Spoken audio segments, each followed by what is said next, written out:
पहला राजाओं उसका 1 बाब उसकी 5 आयत में लिखा, तब हगीत का पुत्र ओतनिया अपना सिर ऊंचा करके कहने लगा, मैं राजा बनूंगा। अतः उसने रथ और सवार और अपने आगे आगे दौड़ने को 50 पुरुष रख लिए, और उसके पिता ने जन्म से लेकर उसे कभी यह कहकर उदास न किए था कि तूने ऐसा क्यों किया।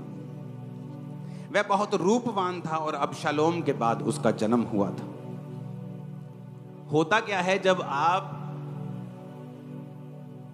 सेवकाई के साथ परमेश्वर के चर्च भवन में जुड़े हुए हैं तो आपको पूरा वचन सुनना पड़ेगा। उससे क्या होगा, आपकी स्पिरिचुअल लाइफ जो है वो कभी भी कमजोर नहीं रहेगी, और वो वचन आपको फीड करता रहेगा। जितने जिम जाते हैं, मैं उनसे क्वेश्चन करना चाहता हूं, क्या आप हफ्ते में 1 दिन जिम जाकर बॉडी बना सकते हैं? आप हफ्ते में 1 दिन खाकर जिंदा रह सकते हैं? हाँ, जिंदा रह सकते हैं, पर क्या हेल्दी रह सकते हैं? नहीं।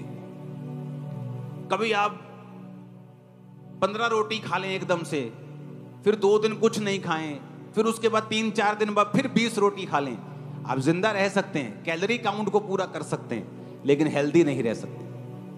इसलिए बाइबल में लिखा, प्रभु ने कहा मेरी रोज की रोटी मुझे रोज दे। अब एक चीज जो मैं आपको वचन से बताऊंगा वो आपके लिए है। इसमें लिखा है कि दाऊद का बेटा ओतनिया सिर ऊंचा करके कहने लगा, मैं राजा बनूंगा। लेकिन दाऊद का बेटा ओतनिया ये बात जानता था कि वो राजा बनने के लिए परमेश्वर की विल नहीं है, मर्जी नहीं है। वो शरीर से उठा, शरीर की ताकत के द्वारा, स्किल के द्वारा, अपने टैलेंट के द्वारा वो काम करना चाहता था। और बाइबल कहती है उसने आगे 50 पुरुष रख लिए, गुंडों की तरह बिहेव करने लगा, रथ रख लिए, सवार रख लिए, दगड़ दगड़ दगड़ दगड़ आता था, पता था ओतनिया आया, ओतनिया आया। उसने बड़ा एक अपना ऑरा क्रिएट करना चाहा, लेकिन वचन कहता है ना बल से ना शक्ति से, उसकी आत्मा के द्वारा। और बाइबल कहती है उसके पिता ने उसे जन्म से लेकर कभी उदास नहीं किया था। मैं बहुत से पेरेंट्स को जानता हूं जो अपने बच्चों को डांटते नहीं। मैं बहुत से पेरेंट्स को जानता हूं जो अपने बच्चों को कुछ नहीं कहते। दाऊद की जिंदगी में अगर आप देखेंगे तो फाइनेंशियली वो सक्सेसफुल था। क्यों?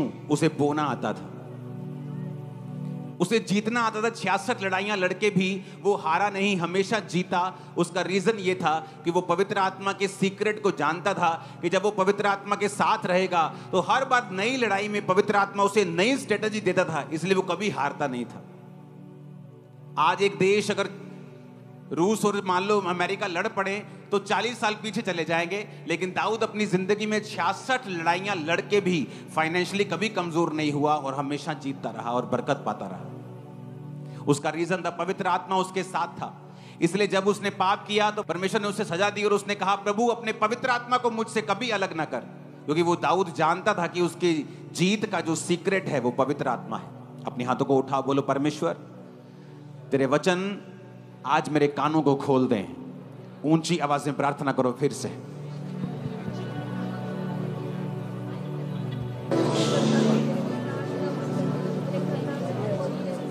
आमीन। बाइबल को इसलिए लिखा गया है और बाइबल की हर एक घटना को इसलिए लिखा गया है कि हम उससे सीख सकें। बाइबल में किसी भी पाप को छुपाया नहीं गया। मोआब किससे जन्मा था? लूत की अपनी बेटी से। छुपाया नहीं गया, लेकिन परमेश्वर ने कहा मोआब जो पाप से जन्मा है मेरी हुजूरी में कभी ना आए। और मोआबियों से हमेशा परमेश्वर नफरत करता रहा। हर एक इंसिडेंट को, हर एक घटना को बाइबल में लिखा गया ताकि जब आने वाले समय के करोड़ों खरबों विश्वासी इसे पढ़े तो वो इनसे सीख सकें। दाऊद अपनी जिंदगी में हर जगह कामयाब था, अपने परिवार को छोड़ के। उसका परिवार एक बहुत बड़ा मेस था, उसका परिवार एक बहुत बड़ी गड़बड़ था। दाऊद का परिवार एक ब्लेस्ड परिवार नहीं था। उसका रीजन था दाऊद का बैतशेबा के साथ पाप करना, हित्ती उरिया को मरवाना, और उसके बाद परमेश्वर का श्राप उसके परिवार के ऊपर आया कि तूने किसी का परिवार खराब किया है, अब तेरा परिवार भी खराब होगा। तूने किसी के परिवार के ऊपर तलवार चलाई है, आज अब से तेरे परिवार के ऊपर भी तलवार चलाई जाएगी। और बाइबल कहती है दाऊद का बड़ा बेटा अबशालोम उसकी अपनी ही टीम के द्वारा खत्म कर दिया गया, क्योंकि उनकी लड़ाई हुई, आपस में बड़ा युद्ध हुआ। और ओतनिया जो फिर दाऊद का दूसरा बेटा था, चौथा बेटा था, वो फिर कहने लगा अब मैं राजा बनूंगा। और बाइबल कहती है दाऊद की एक नेचर के बारे में कि दाऊद ने बचपन से लेके उसको जवानी तक कभी उदास नहीं किया था। ये रीजन था उसका बेलगाम होने का। आज कुछ माएं बच्चों को कुछ नहीं कहती, नहीं जी बच्चा है, पहले बच्चा है कुछ नहीं कहती, नहीं जी जवान हो गया कुछ कर ना लवे, फिर जवानी में कुछ नहीं कहती, फिर जब बड़ा हो जाता हाथ से निकल जाता फिर वैसे नहीं कुछ कह पाती। पहले अपनी बेटी के पाप को छुपाती रहती, जब पाप सांप सपोला बड़ा होके अजगर बन जाता है उनको भी निगल लेता है, फिर रोती हैं। आपके पास आज पावर है कि आप दूसरे के घर को खराब कर सकते हो, लेकिन वेट करो, आपका भी समय फिर आएगा। आज आपके पास पावर है, आप किसी के पास चोरी कर सकते हो, इंतजार करो, तुम्हारा भी समय आएगा जब तुम्हारी चीजें भी चुराई जाएंगी और तुम रोओगे कि हो ये क्यों हो गया, ये कैसे हो गया, क्योंकि तुमने भी चुराया था जब तुम किसी ड्यूटी पर थे। तो जब चुराते हैं तो तब आवाज नहीं आती, लेकिन जब न्याय होने वाला होता है, जब न्याय होता है, तब मालूम होता है कि मेरे साथ वो सब कुछ हो रहा है जो मैंने बोया था, वही वही मेरे परिवार के साथ हो रहा है जो मैंने दूसरे के साथ किया, वही वही मेरे साथ हो रहा है जो मैंने अपने बॉस के साथ किया। इसलिए बाइबल कहती है दिया करो तो तुम्हें भी दिया जाएगा, जो कुछ तुम बोओगे वो तो कुछ तुम काटोगे, तुम ज्यादा बोओगे ज्यादा काटोगे। अब तुम देखो तुमने ज्यादा कांटे बोने हैं या ज्यादा फल बोने हैं या ज्यादा गेहूं बोना है, वो तुम देखो तुमने क्या बोना है। आपको ये नहीं मालूम आपके बच्चों के दोस्त कौन हैं, आप एक अच्छे पेरेंट्स नहीं हैं। आपको नहीं पता आपके बच्चों के दोस्त कौन हैं, आप एक अच्छे माता पिता नहीं। आपको नहीं पता आपके बेटी की सहेली कौन है, वो किस परिवार से है, वो क्या करते हैं, वो कैसे बात करती है, क्या उसका चरित्र है, आप एक अच्छी मां नहीं हैं। आपके बच्चे जिन जिन के भी कांटेक्ट में आते हैं, आप उन सब के साथ आपका कांटेक्ट होना चाहिए। वो चाहे छोटे बच्चे हों चाहे बड़े बच्चे हों, चाहे गरीब हों चाहे अमीर हों, कोई फर्क नहीं पड़ता, किसी भी जात के हों कोई फर्क नहीं पड़ता, किसी भी रंग के हों कोई फर्क नहीं पड़ता, लेकिन उनका स्वभाव क्या है, उनके माता पिता का स्वभाव क्या है, वो किस स्वभाव से जीते हैं, ये फर्क पड़ता है। दाऊद ने अपने बच्चों का ध्यान नहीं दिया, कुछ नहीं कहा उनको, और यही कारण था कि फिर ओदनिया मारा गया। क्यों? क्योंकि जब वो खड़ा हुआ तो परमेश्वर की इच्छा सुलेमान को राजा बनाने की थी, तो परमेश्वर ने सुलेमान को राजा बनाया। जब सुलेमान राजा बना तो ओदनिया को मरना पड़ा आने वाले कुछ हफ्तों के अंदर अंदर, क्योंकि वो परमेश्वर का प्लान नहीं था। लेकिन ओदनिया अपने शरीर से, अपनी ताकत से, कोई भी बच्चा फैमिली में बड़ा काम नहीं कर सकता, 50 लोग रख लो, रथ सवार रख लो, लेकिन छोटी छोटी गलतियां उसने की और बाप ने कुछ नहीं कहा। बंदे का, बच्चे का हियाव बढ़ता है, मैंने ये गलत काम किया, मेरी मम्मी ने कुछ नहीं कहा, मैंने ये गलत काम किया, मेरे बाप ने कुछ नहीं कहा, फिर थोड़ा और गलत काम, एक पैग लगा के आया, मां कहती चलो छट्टो, चलो छट्टो, छट्टो चलो कोई गल नहीं। बच्चा कहता है अच्छा एक पैग में कुछ नहीं कहा, फिर अगली बार 2 पैग लगा के आता। जब बेटी बोलती नहीं नहीं मम्मी मेरे दोस्त है, बस कल्ला दोस्त ही है, चल कोई गल नहीं, फिर धीरे धीरे वो दोस्त कुछ और हो जाता है, फिर कुछ और हो जाता है। जो सांप उत्पत्ति में सांप था, प्रकाशित वाक्य में अजगर बन चुका है। जब आप अपने बच्चों की छोटी कमियों को दूर नहीं करते, चाहे वो छोटा सा झूठ हो, आपका बच्चा चाहे डर में बोल रहा है या अनजाने में बोल रहा है या उसे सच झूठ के बारे में पता नहीं है, उसे समझाओ, क्योंकि आज छोटा झूठ कल का बड़ा ब्लंडर बन जाएगा और आपको मालूम भी नहीं होगा। आज की छोटी गंदी आदत कल की बड़े कैसे बदल जाएगी आपको मालूम भी नहीं होगा। आज की छोटी छोटी गालियां कल के कैसे कलेश में बदल जाएंगी आपको मालूम भी नहीं होगा। दाऊद के अंदर यह बुरी आदत थी, इसलिए दाऊद का परिवार एक ब्लेस्ड परिवार नहीं था। उसमें लड़ाइयां थी, झगड़े थे, कारण पाप भी था और कारण यह भी था कि दाऊद अपने बच्चों को डांटता नहीं था। अब्राहम को परमेश्वर कहता है ये मेरा दोस्त है, अब्राहम मेरा दोस्त है। पता है क्यों? परमेश्वर कहता है इसलिए ये मेरा दोस्त है क्योंकि मैं जानता हूं कि अब्राहम अपने बाद अपने परिवार को भी मुझ में चलने की आज्ञा देगा। कैसे? जो मर गया वो कैसे आज्ञा दे सकता है? कोई दे सकता है मरने के बाद आज्ञा, लेकिन अगर आपकी विल होती है ना, वसीयत, कि इसहाक के नाम अब्राहम की वसीयत, जब जब इसहाक परमेश्वर में चलेगा और चलता रहेगा मेरी संपत्ति का हकदार होगा। जिस दिन ये यहोवा को छोड़ देगा इसको भूखे नंगे कोई निकाल देना घर से। वो इतना सख्त था। उसने छोटे होते से इसहाक को चलाया था। जब इसहाक जवान हुआ तो उसका बाप नहीं भेजता था, वो अपने आप मैदान में ध्यान करने के लिए परमेश्वर के वचन का जाता था, इसलिए वो आशीषित था।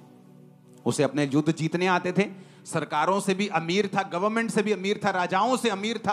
राजा लोग उससे जेलसी करते थे क्योंकि उसने अपने बाप से सीखा था। अपने परिवार की ओर ध्यान दें, जिनके बच्चे हैं वो ध्यान दें।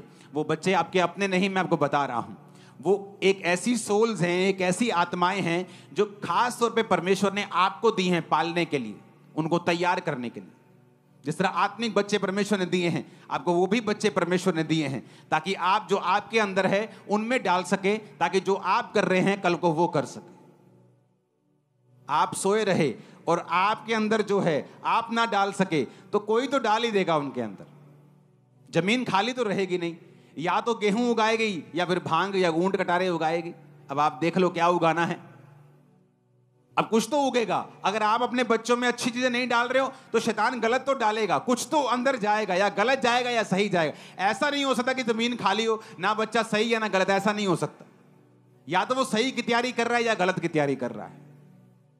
अपने घरों में समय दें, अपने बच्चों परिवार को, बैठें, बात करें, उनके दोस्तों को, उनकी सहेलियों को देखें कौन है वो, किस तरह से वो बात करते हैं, जांचें और परखें। प्यार के साथ अपने बच्चों को मोल्ड करें, वहां लगाएं जहां वो कल जाना चाहते हैं। आपके जीवन की कमियां हैं, आप शराब पीते हैं, नशा करते हैं, छोड़ दें। बच्चों के सामने वो चीजें मत करें, वही चीजें करें जो आप चाहते हैं आपके बच्चे आपको फॉलो करें। आप ब्लेस्ड हैं यीशु मसीह के नाम में। अब मैं आता हूं आज के वचन के ऊपर। आप नोटिस करेंगे नीति वचन 23 उसकी 7 आयत, मत्ती 12 उसकी 34 आयत, निर्गमन 19 उसकी 5 आयत, यूहन्ना 20 उसकी 21 आयत, पहला पत्रस 2 उसकी 9 आयत। मैं फिर से बोलूंगा, आप नोट करेंगे।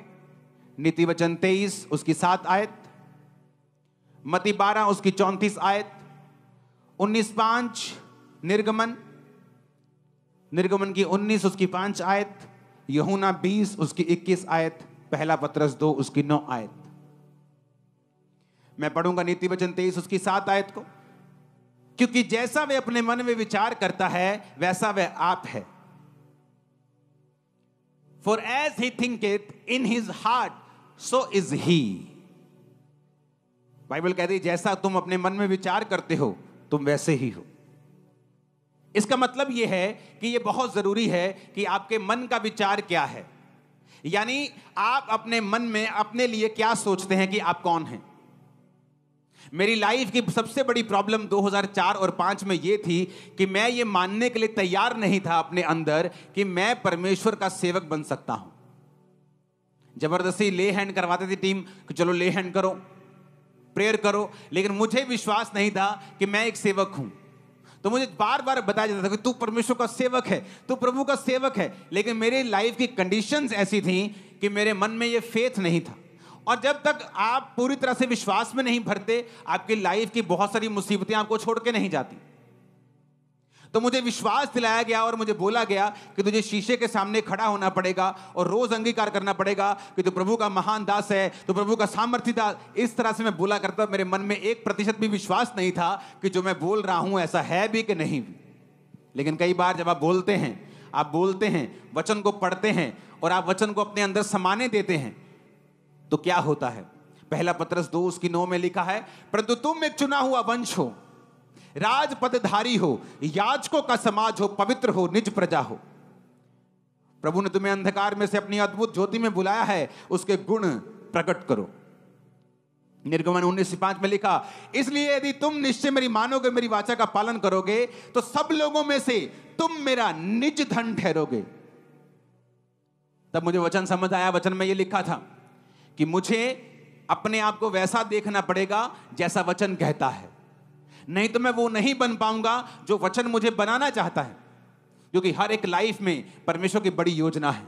हो सकता है आप एक आम परिवार से हो, आपकी लाइफ बड़ी नॉर्मल हो, बड़ी गरीबी में हो, बड़े छोटे कुल से, परिवार से, कहीं से भी आप आए हो, आपको लगता है जो वचन में लिखा हुआ है कि परमेश्वर कहता है, जमीन आसमान का मालिक, कि तुम मेरे निज धन हो, तुम चुना हुआ वंश हो, तुम लोगों में से अलग कर दिए गए हो, तुम याजकों का समाज हो, तुम राजा हो, तुम याजक हो, तुम लोग पवित्र हो, मैंने तुम्हें चुन लिया है। इतनी बड़ी बड़ी बातें जब बाइबल कहती तो कई बार जब लाइफ की सिचुएशन को देखा जाता है तो वो रियलिटी नहीं लगता।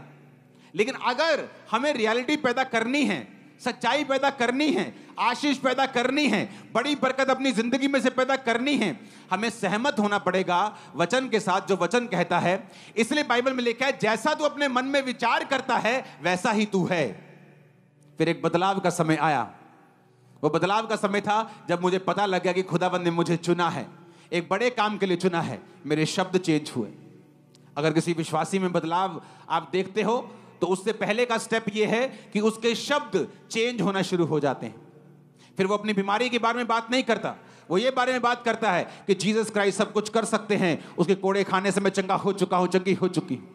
वो अपने संघर्ष के बारे में बात नहीं करता, वो वचन के बारे में बात करता है, विश्वास के बारे में बात करता है। हालेलुया। कोई आपसे पूछ सकता है, हो तेरे माथे पे तो अभी भी वो तेरा तू ठीक नहीं हुआ। आप उसे बता सकते हो, इस संडे चर्च में बहुत बड़ी बड़ी गवाहियां थी। आज प्रभु ने बड़े बड़े लोगों को चंगा किया। बड़े बड़े सालों के बाद लोग व्हील चेयर से उठे। बहुत बहुत सालों के बाद लोगों ने अपने बेबीज को पाया। उसके कोड़े खाने से मैं चंगा हो चुका हूं। ये तो कुछ भी नहीं, ठीक हो जाएगा, अभी देखना तुम ठीक हो जाएगा। वो नहीं रहेगा, क्योंकि आपको जवाब देना आ चुका है। जैसा तू अपने मन में सोचता है तू है, वैसा ही तू बन जाएगा। लेकिन आप अपने मन में क्या सोचते हैं, ये कभी नहीं हो सकता, ये चीज कभी नहीं हो सकती, ये बरकत मैं कभी नहीं पा सकता, मेरा वीजा कभी नहीं आ सकता, मैं फाइनेंशियली स्टेबल कभी नहीं हो सकता। इसलिए कहता हूं वचन पढ़ो, रोज वचन सुनो, संडे थर्सडे वचन सुनो। वचन सुनते जाओगे, तुम्हें समझ आती जाएगी। जब समझ आती जाएगी तुम वैसा बोलते जाओगे, जैसा बोलते जाओगे फिर वैसा होता जाएगा। आमीन बोलो जोर से। कलीसिया क्यों आशीषित होती है? दो तरह से। जब कलीसिया वचन को सुनती है, वचन को मानने लगती है, वचन पर विश्वास करने लगती है और वचन को बोलने लगती है, वचन का प्रचार करने लगती है, फिर वो नहीं बोलती जो उसकी सिचुएशन है, जो धरती पे हो रहा है, जो उसकी लाइफ में घट रहा है, फिर वो बोलती है जो वचन में लिखा हुआ है। और धीरे धीरे आपको वही रिजल्ट मिलने लगते हैं जो वचन में लिखे हुए। और दूसरा हिस्सा कलीसिया कैसे आशीषित होती है? कलीसिया आशीषित होती है जब वो एक जीवित चर्च में चली जाती है। आप जीवित चर्च में रोपे जाते हैं, आप लगाए जाते हैं, उसके बाद आप जीवित चर्च के दर्शन को सुनते हैं। पौलुस ने कहा, जितने लोग मेरे दर्शन के साथ जिन्होंने बोया है, प्रार्थनाएं की हैं, परमेश्वर तुम्हारी घटियों को पूरा करेगा। उसने सब लोगों को नहीं कहा। आज सारे क्रिश्चियन उठ के इस वचन को क्लेम नहीं कर सकते कि परमेश्वर मेरी हर घटी को महिमा सहित मसीह यीशु में पूरा करेगा। नहीं करेगा। वो उन लोगों के लिए वचन है जिन्होंने अपने जीवन को गॉस्पल के लिए, सुसमाचार के लिए लगाया है, अपने पैसों को, बीजों को बोया है, प्रार्थनाएं की हैं, दीन दुखियों के लिए प्रार्थनाएं की हैं, उनकी हेल्प की है, पास्टर्स के लिए प्रार्थनाएं की हैं। आप कैसे ब्लेस होते हैं? जब आप वचन सुनते हैं, मानते हैं, और दूसरा जो दर्शन परमेश्वर ने जिस कलीसिया में आपको भेजा है, आप उस दर्शन में शामिल हो जाते हैं, आप इस विजन में शामिल हो जाते हैं कि हम भी आपके विजन में, यीशु समाचार फैलाने के विजन में हम भी शामिल हैं।